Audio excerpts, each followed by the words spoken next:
Lean ustedes a ver si mi interpretación es sesgada o hay algo de cierto por lo menos en lo que les digo. Creo que muchos van a coincidir conmigo que es un listado de resolución a través del Estado de todos los problemas de los ecuatorianos. Incluso en mi mesa, perdón, no es mi mesa, yo estaba en la mesa, no es que era mía, sí, yo compartía con los demás. En mi mesa se llegó a discutir en algún momento dado el tema del tiempo libre y discutimos que los niños ven demasiada televisión. Yo decía, caramba, es más, me retiré del debate. Les dije, vean, yo voy a seguir aquí sentado porque es mi obligación de asambleísta, pero no voy a discutir de eso.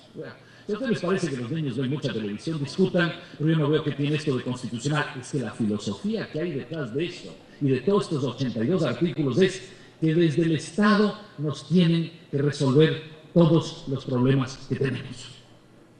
Cuando yo creo que el Estado lo que tiene que hacer es darnos las herramientas y las oportunidades para que nosotros resolvamos nuestros problemas. El Estado es importante, nos tiene que dar herramientas y oportunidades, pero no creo que el Estado pueda estar resolviendo todos nuestros problemas.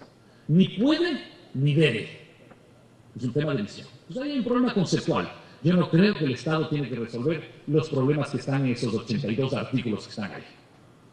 Pero además, no solo que hay un problema de concepto, que no debería el Estado resolver esos problemas, sino que además debemos hacernos la pregunta, ¿puede resolverlos? ¿Creen ustedes que el Estado va a resolver toda esa cantidad de cosas que dice ahí? Yo les recomiendo que lean también ese sentido. Ahora, si no lo puede hacer, entonces hay un problema. Esto es un engaño. Se le está haciendo creer a la gente que se van a resolver problemas que no se van a resolver. Cuando yo digo eso, hay colegas amistosamente de Alianza País que me dicen, mira, Pablo, estás exagerando. Sí, soy un poquito exagerado, debo reconocer. Pero estás exagerando, porque en realidad lo que dicen esos 82 artículos es lo que nos imaginamos debe ser el país perfecto.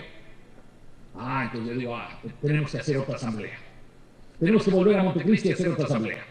Porque si a mí me hubieran dicho que los derechos consisten en imaginarse todo lo que es el país perfecto, yo también, entonces me puedo inventar 100 artículos más. No 80, yo me puedo inventar 100 artículos más de lo que es el país perfecto. Sí. Entre otras cosas, yo diría sencillamente esos artículos, la Liga de Quito, por ejemplo, va a ganar los próximos 30 años los campeonatos. Que no sería una cosa irreal, sería una cosa bastante razonable que suceda. Entonces eso sería parte, por ejemplo, de los artículos de la Constitución. ¿No? Cosa que de hecho va a suceder y entonces va a ser más real que otras cosas que dice la Constitución. Sí. Saludos a los barcelonistas y a los emelexistas, por supuesto, con mucho cariño. Sí. Sobre todo los barcelonistas, porque los emelexistas, ¿no? Hay que reconocer que no va muy bien que se diga, pero bueno. Bien. Entonces realmente lean en ese espíritu, o en el espíritu que ustedes deseen, los 82 artículos del 10 al 92. Para mí, conceptualmente, el Estado no está hecho para resolver todos los problemas, y segundo, tampoco lo puede hacer, es decir, es un engaño. Entonces, para mí, esa es la lectura que yo hago de esos 82 artículos. Luego tenemos algunos temas económicos que son importantes. Miren ustedes, si ustedes van a Alemania, yo no sé si aquí hay algún alemán o alemanes, capaz que los hay, es difícil ver a tanta gente. Sí. Sí hay algunos o algunas que sí parecen un poquito alemanes, así que capaz que sí hay. Sí. Si ustedes le preguntan al alemán, ¿cuáles son los bienes esenciales de su sociedad? Los bienes públicos esenciales. Le va a decir, mira, una cosa esencial es la educación. Nosotros creemos que hay que darle la herramienta educativa a la gente. Yo también creo eso. Que hay que dar salud a la gente. Que hay que dar cosas básicas a la gente. Pero también creemos que hay una cosa fundamental, que es la estabilidad macroeconómica. Tan importante como la educación es la estabilidad macroeconómica para un alemán. ¿Sí? ¿En qué consiste la estabilidad macroeconómica? En que el alemán dice, no tenemos que tener demasiados sobresaltos, tenemos que tener inflación baja. Esas son las características para mí importantes de la estabilidad. ¿Por qué es importante?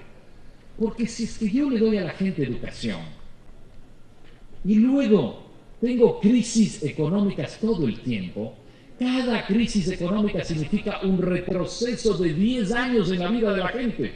Entonces, ¿qué gano yo con darte 2 o 3 años más de educación si luego te hago retroceder 10 años en tu calidad de vida o en tu nivel de vida?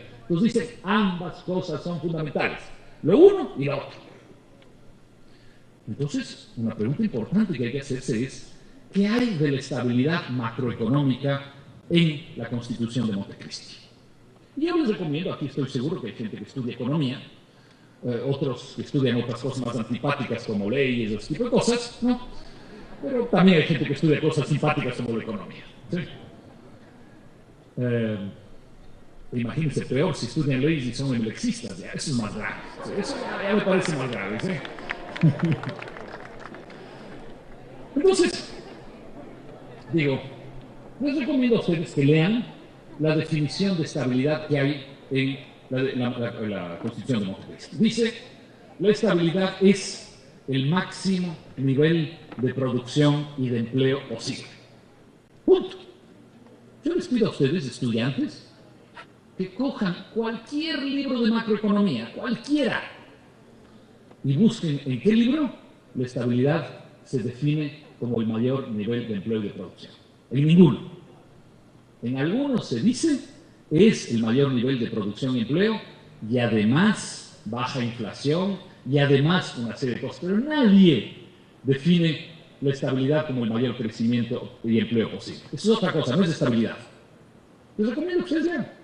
Solo hay un libro en el mundo, uno, donde se dice eso, que es la Constitución de Montecristi.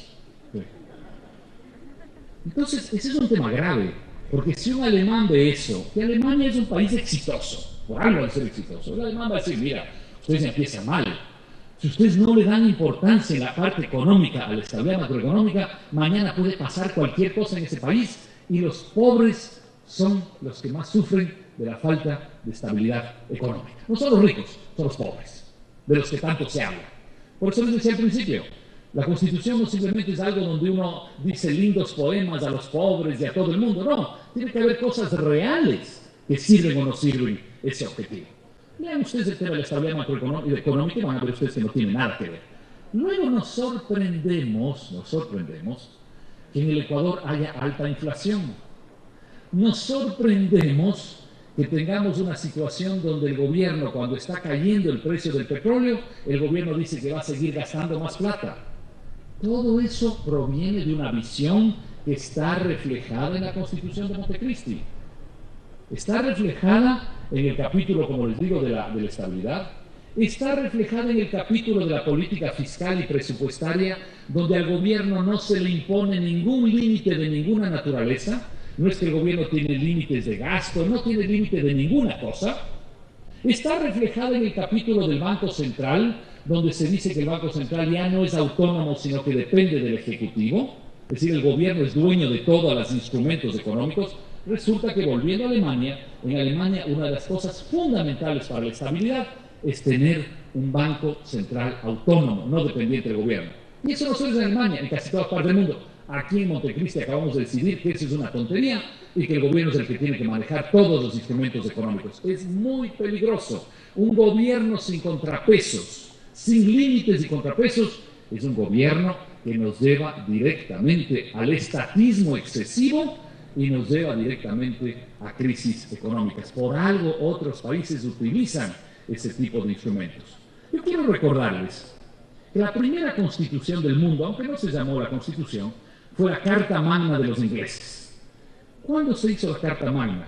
Cuando los señores ingleses, cansados de los impuestos que les cobraba el rey, fueron donde el rey, no amablemente obviamente, como ustedes comprenderán, fueron con espada en mano y le pusieron la espada en el cuello, en la cabeza, en el corazón, etc.